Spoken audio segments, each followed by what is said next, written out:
ज्ञान से सभी संतमत धर्मावलंबी वाकिफ हैं। मैं विनम्र प्रार्थना करता हूं, आप अपनी अमृत वाणी से हम लोगों को लाभान्वित करने की कृपा करें। पूज्यपाद डॉक्टर स्वामी विवेकानंद जी महाराज, आप कुप्पा घाट भागलपुर से पधारे हैं, इसलिए बार बार विनम्र प्रार्थना है, आप अपनी अमृतमयी वाणी हम लोगों को सुनाने की कृपा करें। पूज्यपाद डॉक्टर स्वामी विवेकानंद जी महाराज।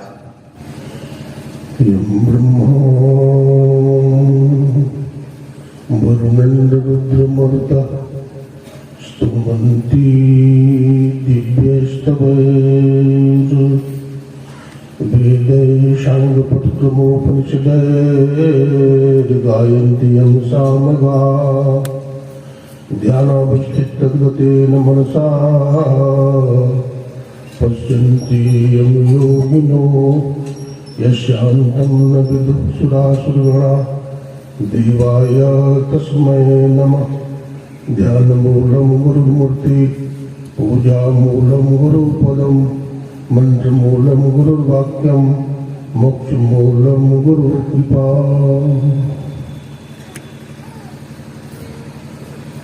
अपने मनवाणी को एकाग्र करने के लिए एक बार बुलंद आवाज में गुरुदेव का जय घोष करें, ताकि हम लोगों का बिखरा हुआ मन एकाग्र हो सके। बोलिए प्रेम से श्री सद्गुरु महाराज की जय।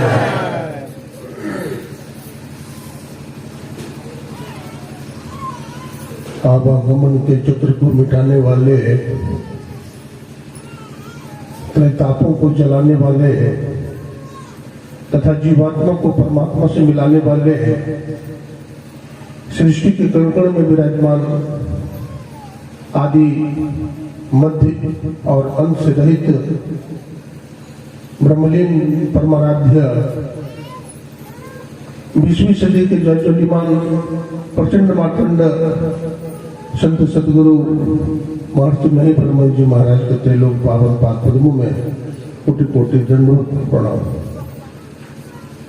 उनके मस्तिष्क स्वरूप ब्रह्मलीन पूज्यपाद महर्षि संत सभी ब्रह्म जी महाराज, उनके हृदय स्वरूप पूज्यपाद ब्रह्मलीन महर्षि साईं स्वामी जी महाराज तथा नेपाल क्षेत्र के हमारे ब्रह्मलीन पूज्यपाद दल बहादुर दास जी महाराज, हमारे संतमत के वर्तमान आचार्य पूज्यपाद महर्षि हरनंदन ब्रह्म जी महाराज के चरण कमलों में कोटि कोटि नमन, कोटि कोटि प्रणाम।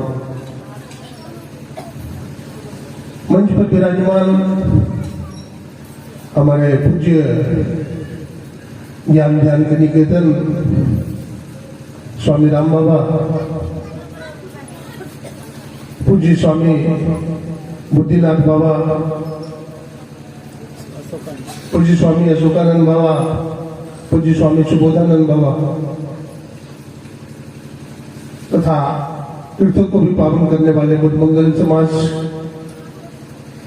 आज के वन संचालक के रूप में परम सम्माननीय परम विद्वान प्रोफेसर डॉक्टर श्री कृष्णदेव बाबू और हमारे इस सत्संग मंदिर के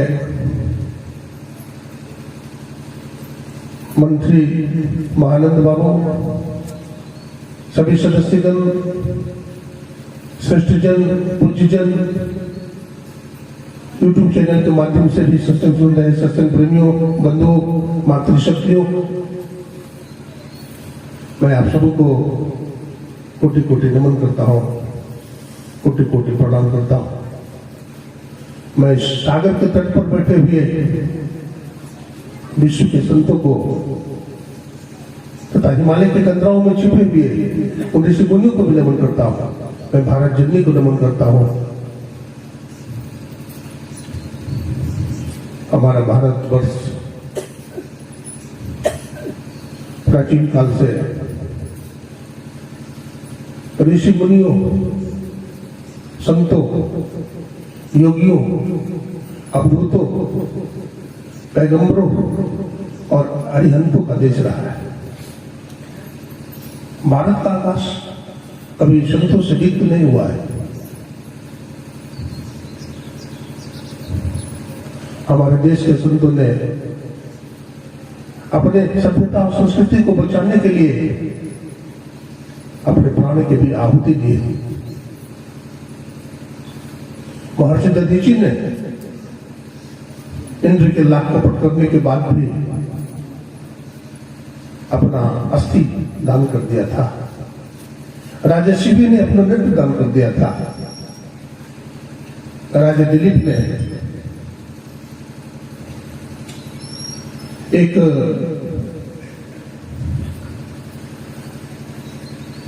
बाघनी के बच्चे को बचाने के लिए अपना शरीर पहाड़ पर से लुढ़का दिया था।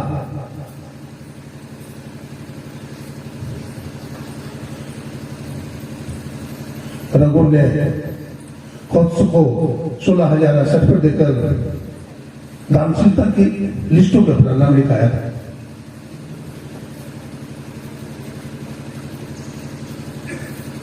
और वर्तमान समय में हमारे परमाराध्य गुरुदेव ने भी बालपन से हैं, ज्ञान वैराग्य से युक्त थे, परिपूर्ण थे और एग्जाम देते देते हॉल से बाहर निकल गए। दे धरे के यह फल भाई भजिए राम सब काम में आए।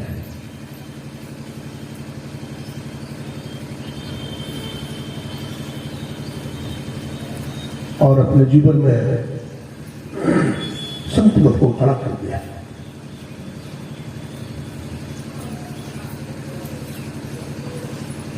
हमारे गुरुदेव विरक्त अवस्था में जब अपने गुरुदेव बाबा साहब के चरणों में पहुंचे थे, गुरुदेव के बाल में कंघी नहीं किया हुआ था, बिखरे हुए बाल थे, आंख में वैराग्य और ज्ञान की झलक थी, परमात्मा की प्राप्ति की ललक थी। खोजत खोजत सदगुरु भेट गेला शहर मुरादाबाद। गुरुदेव भटकते भटकते बाबा साहब के संग में चले गए।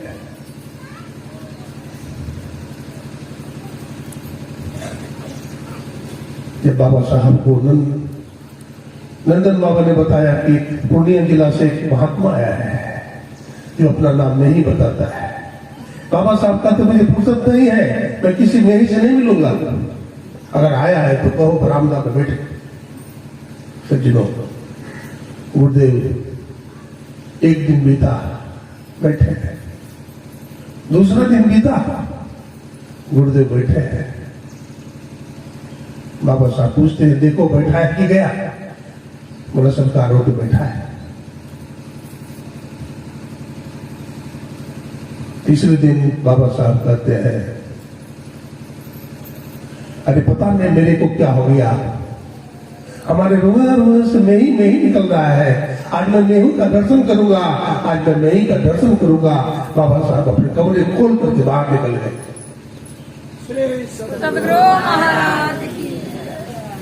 कहते लाला तुम्हें खाने की रोटियां मिले या ना मिले, तुम्हें पहनने का वस्त्र मिले या ना मिले, लेकिन मैं तुम्हें आशीर्वाद देता हूं कि संत मत का जो प्रचार तुम्हारे द्वारा होगा वो किसी के द्वारा नहीं हो पाएगा।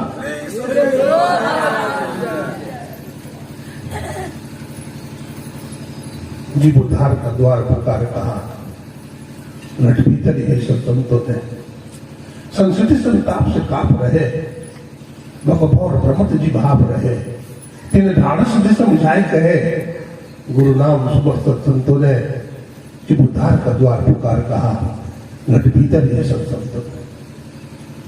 जब जब हमारे भारत पर आपदा आई, हमारे संतों ने अपने प्राण की कुर्बानी देकर जब वेद जलाए गए, जब गीता रामायण को फाड़ दिया गया, बतलाते हैं ऋषि मुनियों ने, संतों ने, जो स्रोत के ब्रह्मिष्ठ होते थे, सुनकर के याद कर लेते थे, वो दोबारा वेद को लिखा, उपनिषद को लिखा। अभी 108 उपनिषद है। उपनिषद का बहुत सारा भाग कौन हो गया है, मिला गया।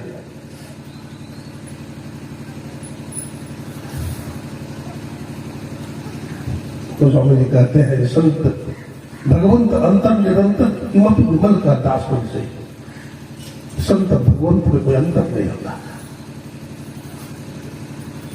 हमारे श्वेताश्वतरोपनिषद में आया है, जो गुरु है वो ईश है, जो ईश है वो गुरु है, गुरु और ईश में कोई भेद नहीं। लेकिन संत पलटू कहते हैं अंतर है। सबसे बड़े है संत, दूजे नाम है, तीजे दस अवतार तुम्हें प्रणाम है। ब्रह्मा विष्णु महेश सकल अवतार है। अरे हारे पलटू सबके ऊपर संत मुकुट चढ़ता है। संत सबसे बड़े होते हैं। आग लगी आकाश में, चू चू गिरे अंगार, संत न होते जगत में तो जल जाता संसार। अभी सत्संग की महिमा सुन रहे थे।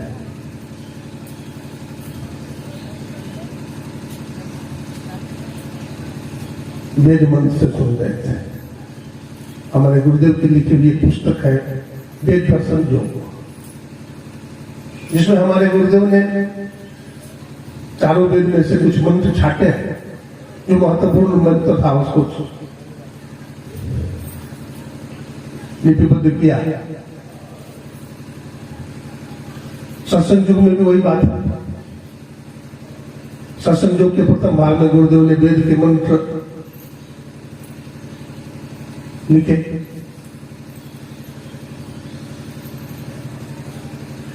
सज्जनों, वेद ज्ञान को कहते हैं।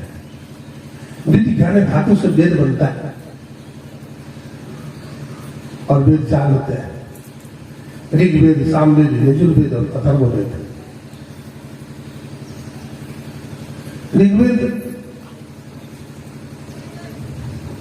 में बहुत तरह का मंत्र होता है। कर्मकांड के मंत्र होते हैं, ज्ञान कांड के मंत्र होते हैं,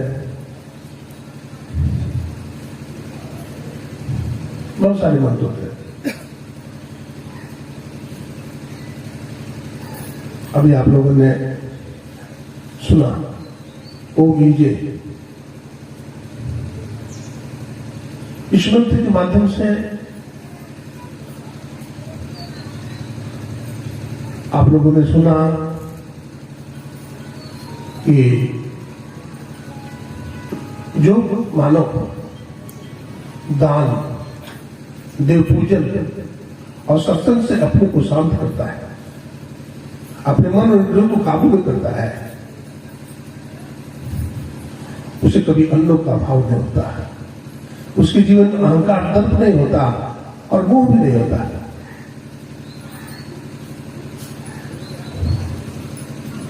आज संपूर्ण मानव मोह की निद्रा में सोया हुआ है। जहां एक तरफ हमारे वेद भगवान कहते हैं, कठोपनिषद के ऋषि कहते हैं, उदिष्टता जागृत प्राप्त वरण बोधता स्वस्य धारा निष्ठा दुरत गया दुर्गम पतस्तव कभियो बदलती। वहीं दूसरी तरफ गोस्वामी तुलसीदास जी फरमाते हैं, क्या कहते हैं गोस्वामी तुलसीदास जी महाराज, कलयुग केवल नाम आधारा सुवर्ण उतरे पारा। या शासन भूता नाम तस्याम जागृति संजीवनी। भगवान श्री कृष्ण कहते हैं, संत जगाते हैं, हम सोए हैं, संत हमारी आंख को खोलते हैं। हमारे आंख पर पट्टी है, हम संसार को ही शक्ति मानते हैं।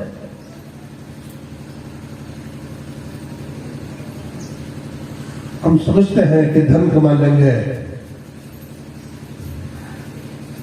तो हमारा सब काम पूरा हो जाएगा, हम सबसे सुखी मानव हो जाएंगे, बहुत ऊंचा मकान मान लेंगे तो हम सुखी हो जाएंगे, हमारी संसार में नाम प्रतिष्ठा हो जाएगी तो हम सुखी हो जाएंगे। लेकिन मैं पूछता हूं, रावण को क्या नहीं था,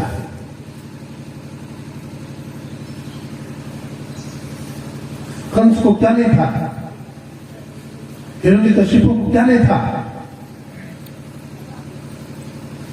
सब कुछ था सज्जनों, सत्संग नहीं था। आप कभी नहीं सुने होंगे कि रावण बड़ा बड़ा कर्मकांड अवश्य कराता था, जंतर मंत्र करता था, लेकिन कभी नहीं सुने होंगे कि रावण अपने घर में संतों को बुलाकर सत्संग कराया हो। हिरण्यकशिपु भी नहीं, कंस भी नहीं। और जिसके जीवन में सत्संग नहीं, उसके जीवन में सुख नहीं।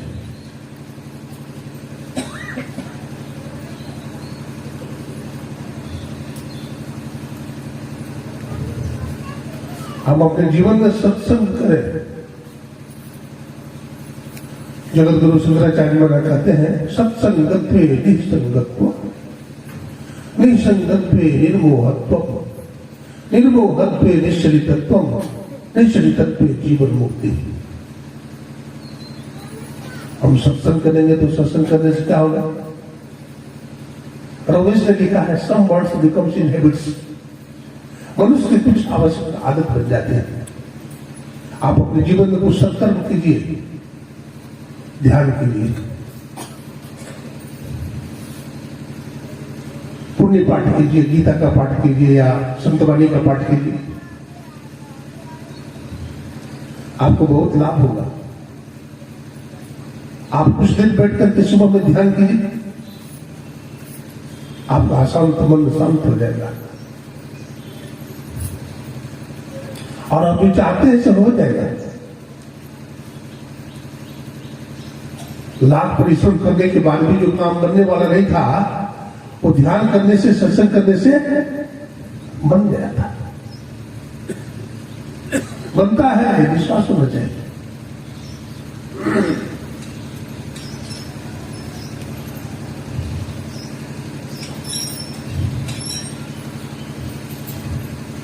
वेद भगवान ने कहा, बुद्धि योग करे।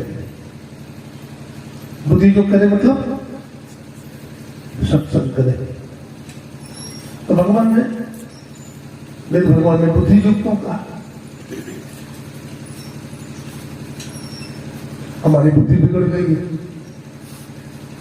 हमारी बुद्धि बिगड़ गई है। इसलिए बिगड़ी हुई बुद्धि को सुधारने के लिए बुद्धि योग कीजिए।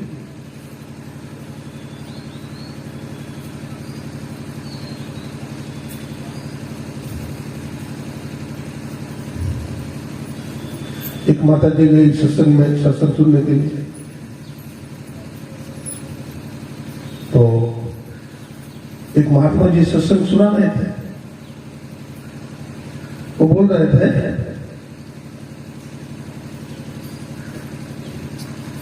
दिल्ली में कुतुब मीनार है। सुन करके चली गई। माता जी अपने घर गई तो उनकी सास ने पूछा, क्या सत्संग सुने? महात्मा जी ने क्या सत्संग सुनाया? उन्होंने कुछ नहीं, विशेष नहीं, कुछ सुना रहे थे। तो क्या सुना रहे थे? बोले महात्मा जी नहीं कर रहे थे, दिल्ली में कुत्ता बीमार हो गया है। क्या सुने? दिल्ली में कुत्ता बीमार हो गया है। क्योंकि महात्मा जी सुना रहे थे, दिल्ली में कुतुब मीनार है। देखिए, सत्संग में आते हैं तो घर की बात छोड़ दीजिए, घर में दुकानदारी घर में छोड़ दीजिए, दफ्तर को छोड़ दीजिए और खाली होके आइए। बुद्धि योग कीजिए, यानी सत्संग कीजिए।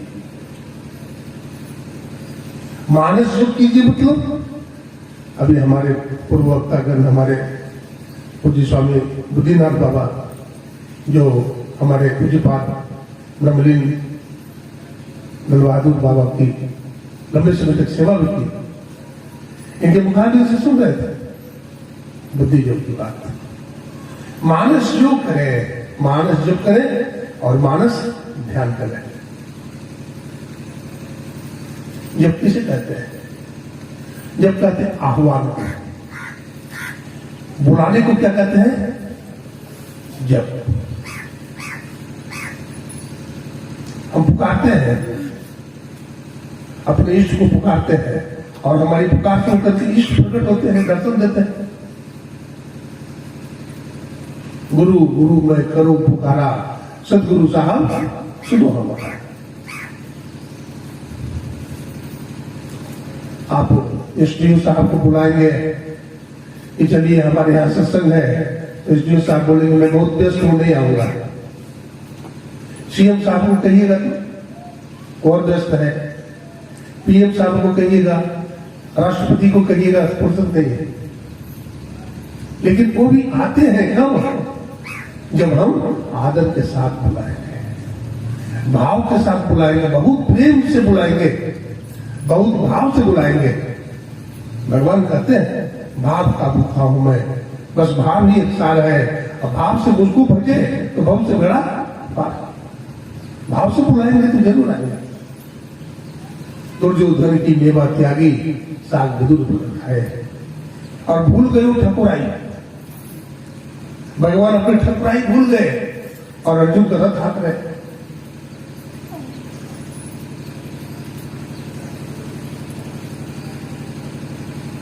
प्रधानमंत्री भी आएंगे, राष्ट्रपति भी आएंगे, वो जल्दी नहीं आएंगे, लेकिन बहुत आएंगे, बहुत आदर करेंगे, बहुत प्रेम करेंगे, तब आएंगे। अभी आप लोग देखे होंगे महर्षि मेरी आसन कुप्पा घाट भागलपुर में हमारे परम सम्मानीय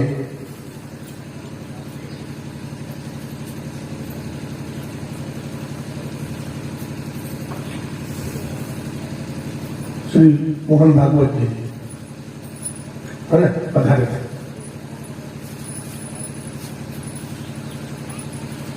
उनकी मुट्ठी में इतना बल है कि जिसको राष्ट्रपति बनाना चाहेंगे वो राष्ट्रपति बनाएंगे, जिनको प्रधानमंत्री बनाना चाहेंगे प्रधानमंत्री बना सकते हैं। हमारे परम सम्मानीय महासभा के महामंत्री श्रद्धेय श्री दिव्य प्रकाश बाबू और हमारे श्रद्धेय श्री अरुण बाबू महासभा के पदाधिकारी करने उनको बुलाया था। और मैंने अपने नजर से देखा कि फूल की माला लिए हुए गुरु महाराज के चरणों की तरफ बढ़े जा रहे थे। आप फूल की माला गुरु महाराज के चरणों में रख करके साष्टांग दंडवत करते हैं। जो प्रधानमंत्री और राष्ट्रपति बनाने वाले हैं, ऐसे महापुरुष भी संत के चरणों में साष्टांग दंडवत करके प्रणाम करते हैं। आप गुरु महाराज को पुकारते हैं। अब गुरु महाराज अगर घंटा भर नहीं आते हैं, आप बेचैन हो जाते हैं, आप ध्यान छोड़ देते हैं। बहुत प्रेम करना पड़ेगा। माताओं से यदि छोह करे गुरु, अपितों से अधिक भलाई है। सदगुरु माता पिता से ज्यादा प्रेम करने वाले होते हैं। पितु से माता 100 गुना, बाबा चरणदास जी कहते हैं, पितु से माता 100 गुना सुख को राखे प्यार, मन से जिसे बन करे तन से डांट बिगाड़। माता से हरि 100 गुना, तिनसे 100 गुरुदेव प्यार करे, अवगुण हरे चरण दास हो गए। पिता से माता का स्थान 100 गुना ऊंचा है। पिता अगर आसमान है तो माता धरती। धरती सब कुछ सहती, तोड़का धरती सहे, काट कूट बन रहा है, हल्के वचन साधु सहे और उसे सहा न जाए। बुंद अघात सहे गिरी कैसे, हल्के वचन संत सहे जैसे। डिस्कवरी ऑफ इंडिया में पंडित जवाहरलाल नेहरू लिखते हैं, ऑलवेज पोस्ट है ना the head of within the संत। संतों के चरणों में सम्राटों के मुकुट झुकते हैं। गुरु के चरणों में सदगुरु के चरणों में बड़े बड़े योद्धा, बड़े बड़े राजा महाराजे का चरण का सिर झुकता है चरणों में। 1893 ईस्वी में स्वामी विवेकानंद जी महाराज, जो रामकृष्ण परमहंस के शिष्य थे, उस सम्मेलन में, विश्व सम्मेलन में स्वामी जी गए थे और 5 मिनट का समय दिया और सुनने के ऊपर बोलने के लिए कहा सुनने के ऊपर बोलो। तो स्वामी विवेकानंद जी महाराज 2 मिनट तो आंख बंद करके ध्यान करता रहा। जब ध्यान करता रहा 2 मिनट तक, चुप ही रहा, मौन साधे रहा, आंख बंद थी। 6 फीट का जवाब, माथा में पगड़ी बांधे हुए, सिंह की भांति खड़ा था, आंख से आंसू टपक रहे थे। अंग्रेजों ने कहा, India has gone silent, Bharat चुप हो गए।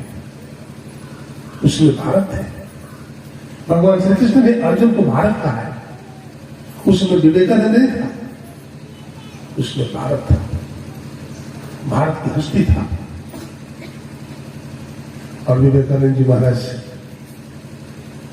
को जब कहा सुनीति के ऊपर युवक कितना देर तक बोल सकता है, तो विवेकानंद जी ने कहा था, जब तक धरती रहेगा, जब तक आसमान रहेंगे, जब तक चांद और सितारे रहेंगे, मैं बोलता रहूंगा और हमारा प्रवचन कभी भी समाप्त नहीं होगा। श्री सद्गुरु महाराज गुरु को बोला, as a gardener increases the beauty of the trees and plants to them as a skill, as a barber enhances the beauty of the best face and makes it lovelier. सदगुरु क्या है तुम जानते हो? जब गुरु गुरु बोलते थे विवेकानंद जी महाराज, अंग्रेज लोग हंसते थे, बोले क्या पागल है, गुरु गुरु क्या होता है गुरु?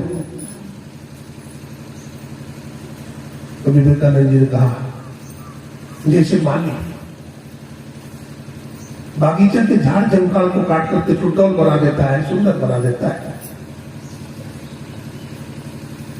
कारपेंटर बड़ी लकड़ी को काट छाट करके टेबल कुर्सी मेज बना देता है, खिलौना बना देता है, मूर्तिकार रास्ते में जो पत्थर पड़े होते हैं उसको रौंदते भी चले जाते हैं, पेशाब कर देते हैं, शौच कर देते हैं। लेकिन वही पत्थर अगर किसी मूर्तिकार के हाथ में आ जाता है तो मूर्तिकार उसको गढ़ देता है, मूर्ति बना देता है, उसकी प्राण प्रतिष्ठा कर देता है, तब उसकी पूजा लोग करते हैं, उस पर फूल चढ़ाते हैं, उस पर फल चढ़ाते हैं। ऐ अमेरिका के लोगों, तुम निगुरा हो, तुम गुरु की महिमा नहीं जानते। जिस दिन तुम सदगुरु रूपी कलाकार के हाथ में आ जाओगे और उस कलाकार प्रसन्न होकर के तुमसे खुश होकर के मूर्ति के रूप में गढ़ देंगे, तुम्हारी प्राण प्रतिष्ठा कर देंगे, लोग तुम पर फूल चढ़ाएंगे, फल चढ़ाएंगे और दुनिया में तुम्हारी पूजा होने लगे। श्री सद्गुरु महाराज दुनिया में तुम्हारी पूजा होने लगे। एक गुरु का ज्ञान स्वामी विवेकानंद जी ने अमेरिका के लोगों को दिया। जब प्रवचन की समाप्ति हुई तो स्वामी विवेकानंद जी का नाम हर न्यूज पेपर में, हर मैगजीनों में रंगीन फोटो के रूप, रंगीन फोटो सहित आया। स्वामी विवेकानंद जी से लोगों ने कहा, प्रवचन तो बहुत लोगों ने दिया, व्याख्यान तो बहुतों का हुआ, लेकिन तुम्हारे प्रवचन में कंचाप कैसे था? विवेकानंद जी ने कहा था, मैं नहीं बोल रहा था, मैं तो गुरु के ध्यान में था। हमारे मुंह से हमारे गुरुदेव रामकृष्ण परमहंस बोल रहे थे। सज्जनों, फोटोग्राफर ने जब फोटो लिया तो विवेकानंद जी का तो फोटो तो आया ही, पीछे से रामकृष्ण परमहंस जी महाराज भी माथे पर हाथ रखे हुए थे। श्री सद्गुरु जब दिखाया गया विवेकानंद जी महाराज ने उस फोटो को हृदय से चिपका करके बच्चा की भांति फूट फूट कर रोने लगे। मैं अमेरिका में, और हमारे गुरुदेव तो ब्रह्मलीन हो गए हैं, लेकिन हमारे गुरुदेव ने सत्य कहा था, बेटा मैं तुम्हारे साथ रहूंगा, और गुरुदेव हमारे साथ थे। एकदम गुरु रहे संग, कबो दुख नहीं करे, बहुत दुख गुरु देख हारी, सकल जय जय तेरा। हम लोग गुरु को समझते हैं कि ये तस्वीर है, गुरु महाराज बूढ़े हैं। अरे गुरु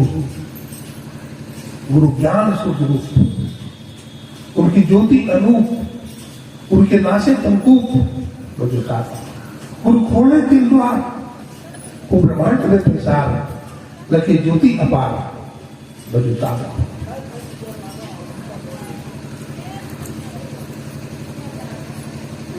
सत्संग की भाषा में रहते हैं।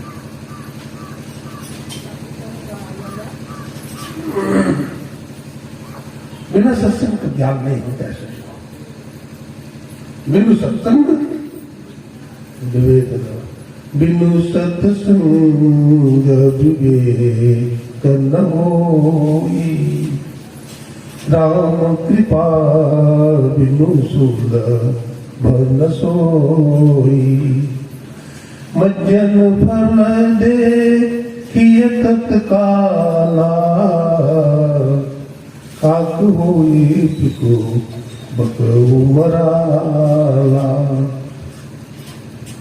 सठ सुध रही सत्संगति पाई, पारस परस खुदा तू सुधाई।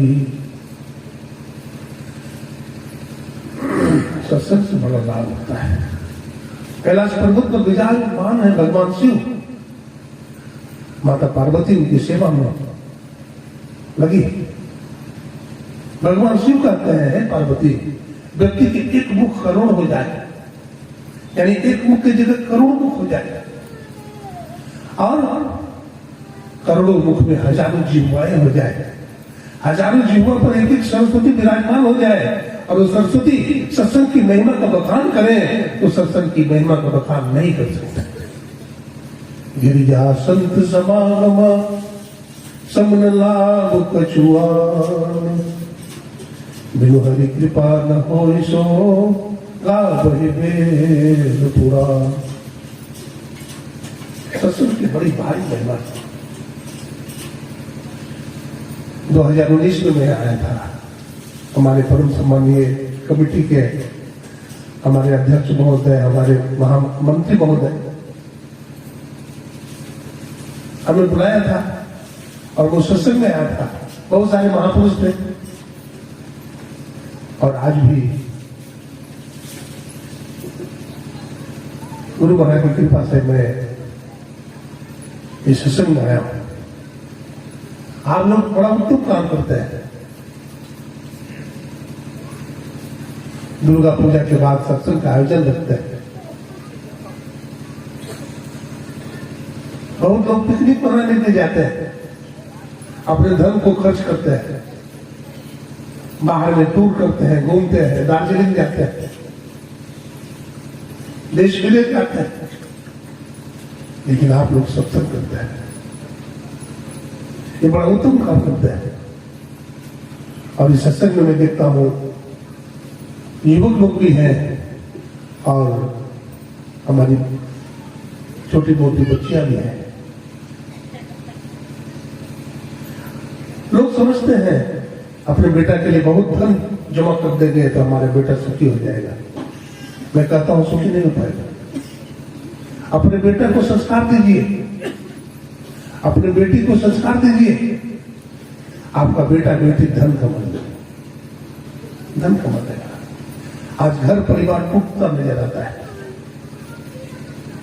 घर परिवार टूट रहा है, समाज टूट रहा है, तो हम सत्संग में नहीं जाते हैं, हम सत्संग नहीं करते,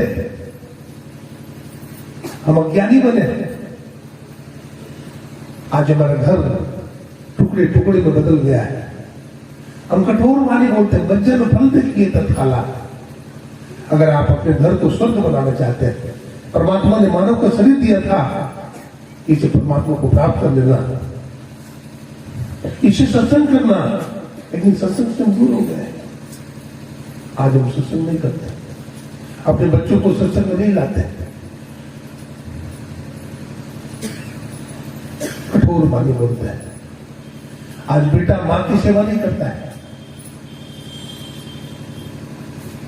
बेटियां माँ बाप को नहीं मानते हैं। ऐसा क्यों है?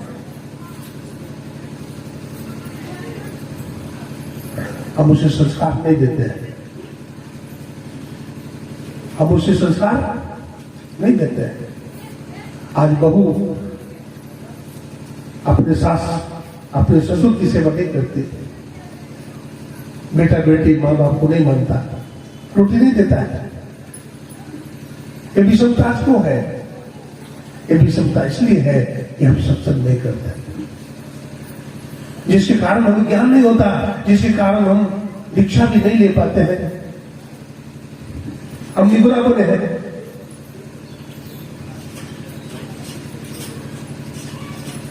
एक घर में मैंने देखा, एक माँ बाप की थी बेटा अफसर था, शादी कर दिया माँ बाप ने बेटा का दफ्तर जाने का, ऑफिस जाने का समय हो गया। माता जी सत्संगी सवेरे जगती है, स्नान ध्यान कर लेती है, स्तुति विनती कर लेती है, झाड़ू उठाती है, एक तरफ से झाड़ू लगाती। जब बेटा का जलपान का समय हो जाता है तो माता जी जगाती है, बेटा उठो, अब ऑफिस का समय हो रहा है, तैयार हो जाओ। बहू भी जग जाती है, लेकिन बहू संबंधित हो जाती है, बोलती माँ जी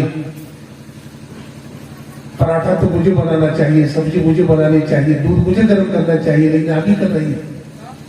सास क्या बोलती है, बेटी अभी हमारा शरीर चलता है, अभी शरीर में शक्ति है, ताकत है, जब मैं बूढ़ी हो जाऊंगी ना तब तू हमारी सेवा करना। सास ने अपनी मधुर वाणी से बहू के हृदय को, बेटा के हृदय को जीत लिया। सास ससुर को भी चाहिए बेटा बहू का हृदय को जीता करो।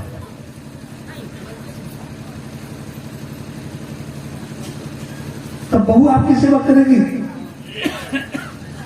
सेवा करो, सत्संग में जाओ, सत्संग सुनो, केवल सुनो ही नहीं समझो। सुनी समझ ही जन मुदित मन, मज्ज ही यति अनुराग, लहे चार फल अचट तनु, साधु समाज परियाग। सत्संग में आकर के सत्संग को सुनिए और सुन करके उसको मनन कीजिए, विचारिए, मंथन कीजिए, चार फल मिलेगा, धर्म अर्थ काम और मोक्ष। मोक्ष का मतलब क्या होता है? छुटकारा। किसे छुटकारा? मोक्ष के कई अर्थ होता है, छुटकारा, स्वतंत्रता, आजादी, इंद्रिय और मन के बंधन से छूट जाना। बुद्धते हृदय ग्रंथिस चिदंते सर्व संशया क्षीयन्ते चास्य कर्माणि तस्मिन् दृष्टि परावह।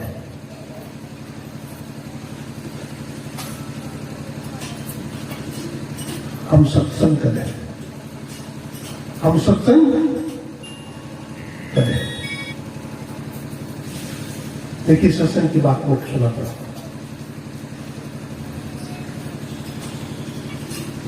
जब हमारे विदेशों की यात्रा होती है तो एक बार मैं यूएई गया था, वहां से थाईलैंड होते हुए मॉरिशस वगैरह हांगकांग। तो जो सत्संग कराया था उसमें एक ही बेटा था, अब बहुत भारी फर्क पड़ते, एक ही बेटा। उसका बेटा थोड़ा सा उसंग में चला गया, जुआ खेलने लगा, शराब पीने लगा, वैश्यगामी तक हो गया। बाप ने सोचा कि हमारी संपत्ति को बेच दे गए, कुल का कलंक निकल गया। बड़ा दुखी था, हमारे पास आया, बोला स्वामी जी मैं तो सत्संगी हूँ, हमारी पत्नी भी सत्संगी है, लेकिन हमारा बेटा नालायक निकल गया, क्या करूं, कुछ करें आप? मैंने कहा कोई बात नहीं, गुरु महाराज करेंगे, आप घबराओ मत। मैं उसको बुलाया, तो हमारे पास भेजो उसको। हमारे पास आया तो प्रणाम किया, तो मैंने कहा गुरु महाराज को पहले प्रणाम करो। प्रणाम कर बैठो। गर्मी का दिन था, मैंने उसको 200 रुपया दिया। मैंने कहा तुम बढ़िया क्वालिटी का आम ले आओ। गया और बढ़िया क्वालिटी का आम ले आया।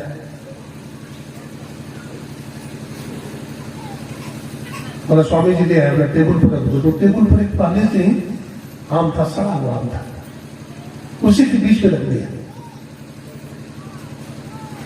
2-3 दिन का वहां प्रवचन हुआ। मैंने कहा आम जो लाया था लाओ इधर। तो आम लाता है तो क्या देखता है, सड़ गया है सब आम। स्वामी जी सब आम सड़ गया है। बोला पहले वाला आम? बोला वो तो बिल्कुल सड़ गया है, वो तो पहले से ही सड़ा था। मैंने कहा तो समझा? बोला नहीं समझा कुछ। मैंने कहा देखो, एक सड़ा हुआ आम सारे आमों को सड़ा देता है। एक सड़ा हुआ आम सारे आम को अच्छा कर देता है, लेकिन इसको नहीं किया, सारे अच्छे आमों को सड़ा दिया। एक पापी डूबता है, नाम नहीं बजता है।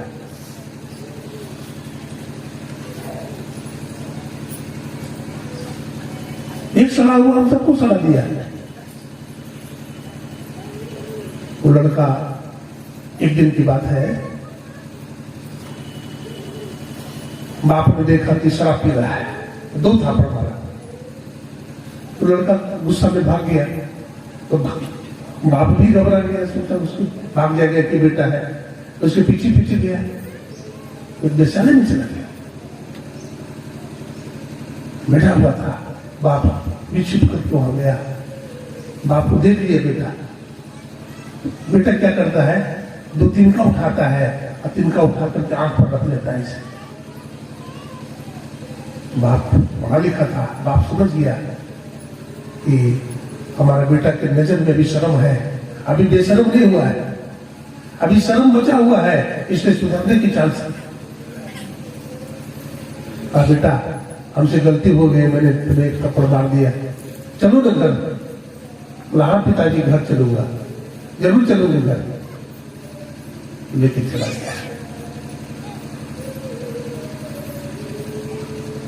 मैंने भी समझाया, बाप ने भी समझाया, कुछ लोगों ने भी समझाया।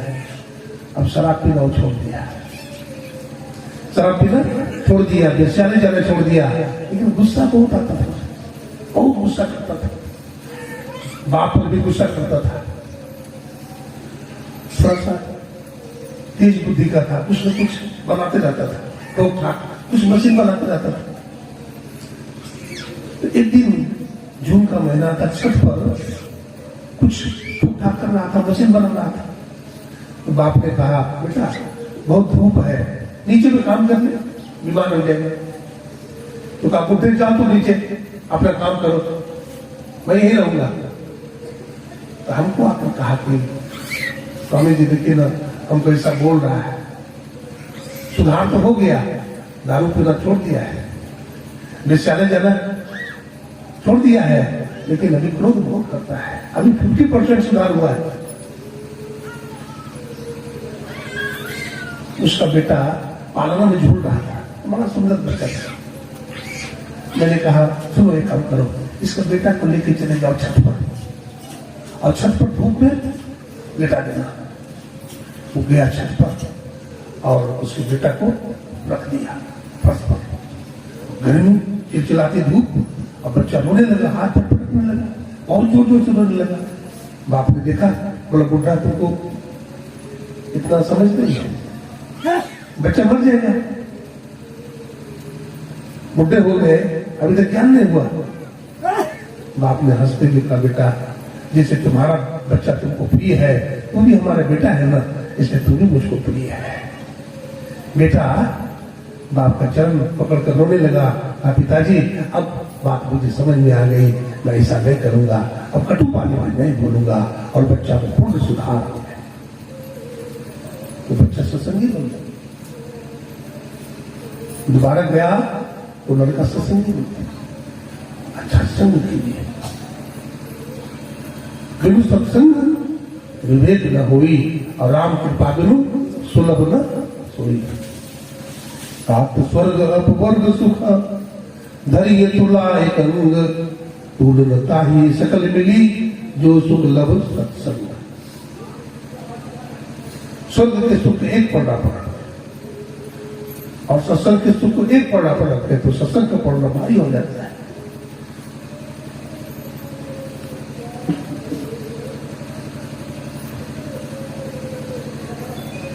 संत समागम हरि कथा, तुलसी दुर्लभ दोय, सुतगित दारा लक्ष्मी, पापी के भी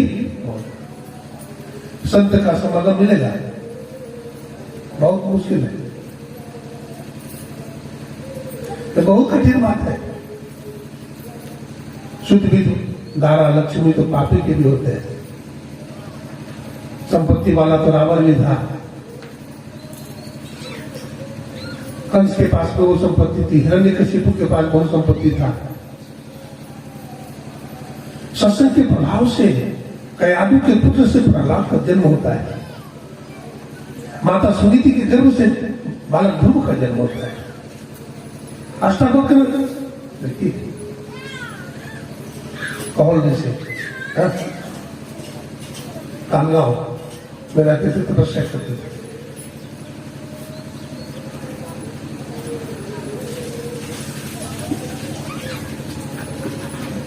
अर्जुन चक्रव्यूह भेदन सिखाया सुभद्रा को, लेकिन सो गई सुभद्रा। सातवां चक्र में गिर करके पड़ा, सुन नहीं पाया। तो माता बहने भी से सुने। लवकुश इतना वीर हुआ था, तेजस्वी हुआ, भगवान श्री राम का पुत्र था। बालबुद्धि मुनि का सत्संग सुनती थी माता जानकी। अब सत्संग का इतना बड़ा परिणाम हुआ। आज के पढ़े लिखे लोग सत्संग में नहीं आते, बोलते हम तो बहुत पढ़े लिखे हैं।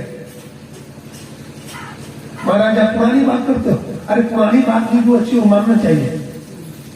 भोजन करते हो तो पुराना ही है, पानी पीते हो तो पुराना है, सांस लेते हो ऑक्सीजन तो पुराना है, तो पुरानी बात भी कुछ अच्छी होती है।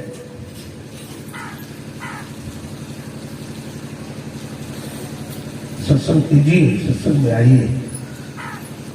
गुरु महाराज के प्रसंग सुनाता हूं। एक किसान था,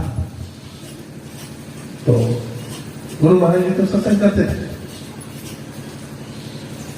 तो बूटा जिला में गुरु महाराज जी बन गए थे।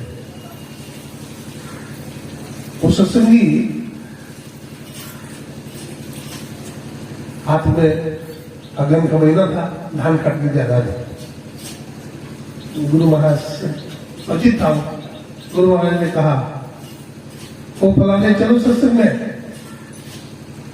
रामदास नाम था, ओ रामदास चलो सत्संग में। तो रामदास कहता है गुरुदेव सत्संग से क्या मिलेगा, अभी अगन का महीना है, हम धान काटते हैं, खेत में कुछ काम करेंगे तो कुछ अनाज घर में आ जाएगा, दुकान में कुछ काम करेंगे कुछ पैसा कमा लेंगे, ये सत्संग से क्या मिलेगा। गुरु महाराज हंसने लगे, बोला रामदास क्या बोलता है, सत्संग से क्या मिलेगा। अरे सत्संग करने से पापात्मा पुण्यात्मा हो जाता है, पुण्यात्मा धर्मात्मा हो जाता है, धर्मात्मा महात्मा हो जाता है, और महात्मा परमात्मा हो जाता है। क्या बोलता है, सत्संग करने से क्या मिलता है।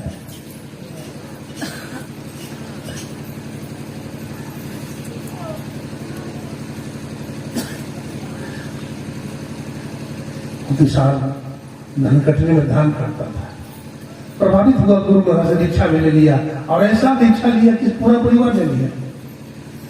सब लोग मांस मछली शराब पीना छोड़ दिया और दीक्षा ले ली।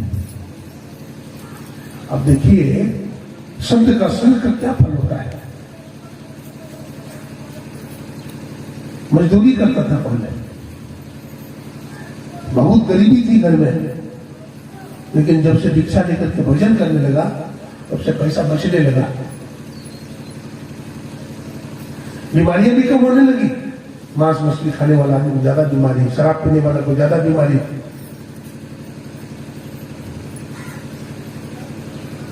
पैसा बचने लगा। बहुत दिनों के बाद गुरु महाराज से मुलाकात हो गई। तो सत्संगी गुरु महाराज को प्रणाम करता है, बड़ी श्रद्धा भक्ति से बोलता, गुरुदेव आपने मुझ पर बड़ी कृपा की। बोला क्या? बोला आपने सत्संग में जाने के लिए कहा और सत्संग का ऐसा रंग चढ़ा कि हमारा मांस मछली दारू पीना सब छूट गया, और आपने फिर मुझे भिक्षा भी दे दिया। मैं बदुआ मजदूर था, मजदूरी करता था, हमारे पास जमीन नहीं थी, लेकिन आपके आशीर्वाद से मैंने 40 बीघा जमीन अपना खरीद लिया है। सत्संग का प्रभाव। धनकटनी कह रहा था, बाप बेटा पूरे परिवार धान काट रहे थे और सब क्षेत्र पर और अक्षर पार में ये भी चल रहा है। स्तुति हो गई, ध्यान भी कर लिया 10 मिनट में। फिर बाप ध्यान काटने लगा बेटा। अब धान काटते काटते बिच्छू ने टक मार दिया, बड़ा बिच्छू था और डंक चढ़ गया। अब वो हाथ पर पटकने लगा, मूर्छित हो गया, मुंह से फेर निकलने लगा। बाप ने कहा बेटा अब मैं मर जाऊंगा। बेटा ने कहा डॉक्टर को बुलाता।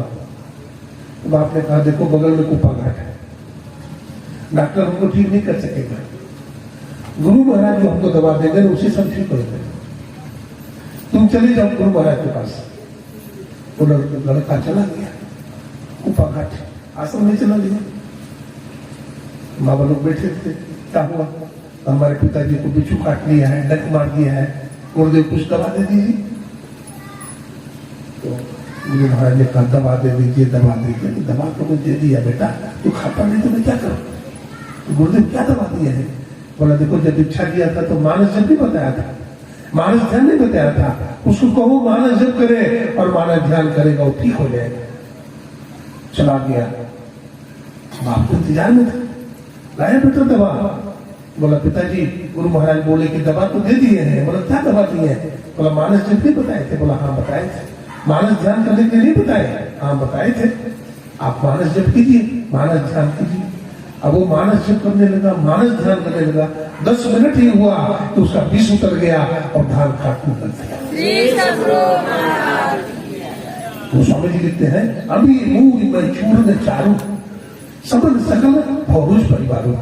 ये सत्संग सुंदर जड़ी है, ये भाव लोगों को मिटाने वाली है, आवागमन के चक्र से क्या करने वाली है?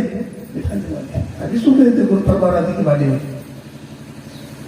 नित्य प्रति सत्संग कर ले प्यारा, तेरा कार्य सरे सारा। ए प्यारे नित्य प्रति सत्संग कर, तुम्हारा सब काम बनेगा। लेकिन ये बात हम समझते कहां है? ये बात हम समझते नहीं है। गुरुदेव कहते हैं सब काम बन जाएगा, सत्संग करो। मति कीरति गति भूति भलाई, जब जे जतन जाते पाई, सो जानब सत्संग प्रभाव, लोक वेदन न उपाओ। मति सुबुद्धि, सुबुद्धि कोई हाट में मिलता है?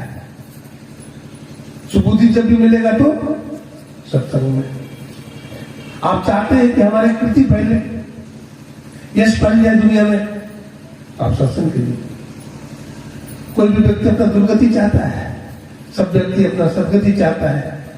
हमारे गुरु महाराज ने कहा जो नित्य प्रति सत्संग करेगा, त्रैकाल संध्या करेगा और सदाचार का पालन करेगा, शिष्टाचार का पालन करेगा, वो कुत्ता बिल्ली की तरह कट करके सड़क पर कभी नहीं मरेगा, उसकी सदगति होगी। गति बुद्धि धन दौलत मिलेंगे, वैभव मिलेंगे, श्रीमान कुल में जन्म होगा, शीलवान होगा, चरित्रवान होगा। स्वामी विवेकानंद ने कहा Wealth is lost, nothing is lost. Health is lost, something is lost. But if the character is lost, everything is lost. Swami Vivekananda ji Maharaj Chicago की सड़क पर घूम रहे थे व्याख्यान के बाद, तो एक पति पत्नी बहुत धनाढ्य हाथ मिलाते हुए घूम रहा था, और वहां पर डार्लिंग बोलते हैं। स्वामी विवेकानंद जी महाराज वही ढीला ढाला कपड़ा पहने हुए थे, माथा में पगड़ी बांधे हुए थे, भगवा कपड़ा पहने हुए थे, बड़ी मस्ती के चाल में चल रहे थे। तो पत्नी बोलती है अपने पति से, इस जेंटलमैन को देखिए, योगी थे ना स्वामी विवेकानंद जी, योगी का आंख तेज होती है, कान भी तेज होता है, सुन लिए। तो स्वामी जी ने बड़ी विनम्रता से कहा, मान जी हमारी बात को अन्यथा मत लेना,